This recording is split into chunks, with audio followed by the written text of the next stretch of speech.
वक्रतुंड महाकाय सूर्यकोटि समप्रभ निर्विघ्नं कुरु मे देव सर्वकार्येषु सर्वदा।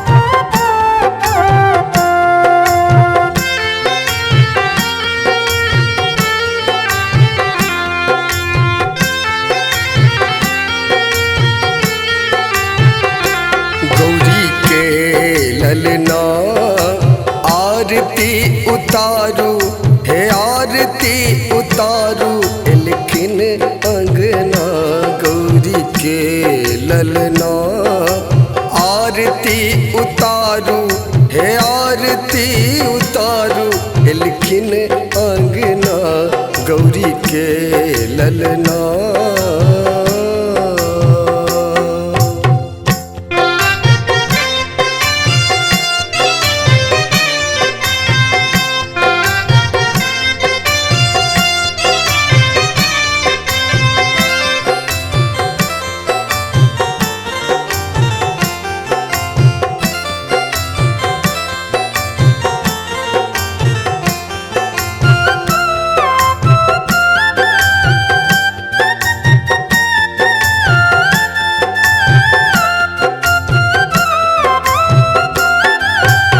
जल लो फूल लो पखारू चरना जल लो फूल लो पखारू चरना आसन लगाबू यो आसन लगाबू बाहरू अंगना गौरी के ललना आरती उतारू यो आरती उतारू लिखिन अंगना गौरी के ललना।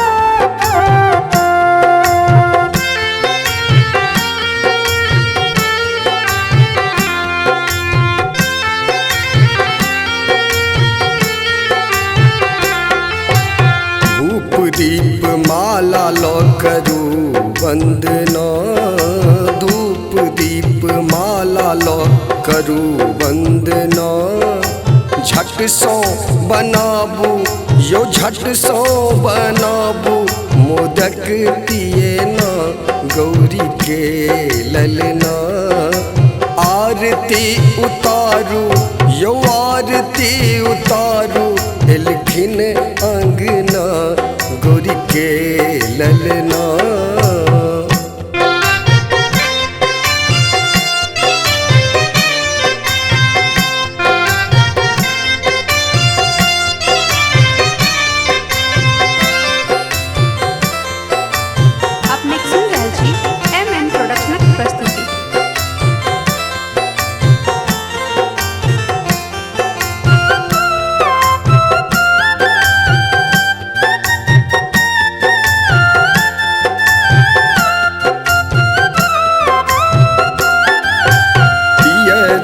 पीताम्बर चमकै छन कंगना पियर पीताम्बर चमकै छन कंगना कानन कुंडल यो कानन कुंडल गजब शोभेना गौरी के ललना आरती उतारू यो आरती उतारू लिखिन अंगना गौरी के ललना।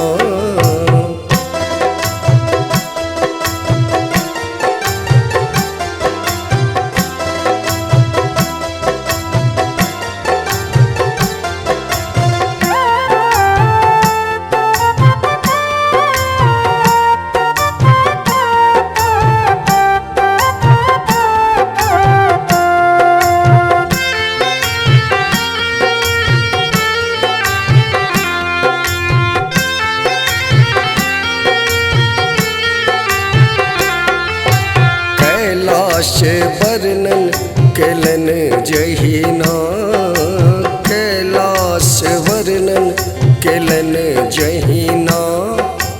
प्रदीप गावल हे प्रदीप गावल भजन ओहिना, गौरी के ललना। आरती उतारू यो आरती उतारू, एलखिन अंगना, गौरी के ललना। Recorded by MMP Studio, Madhubani।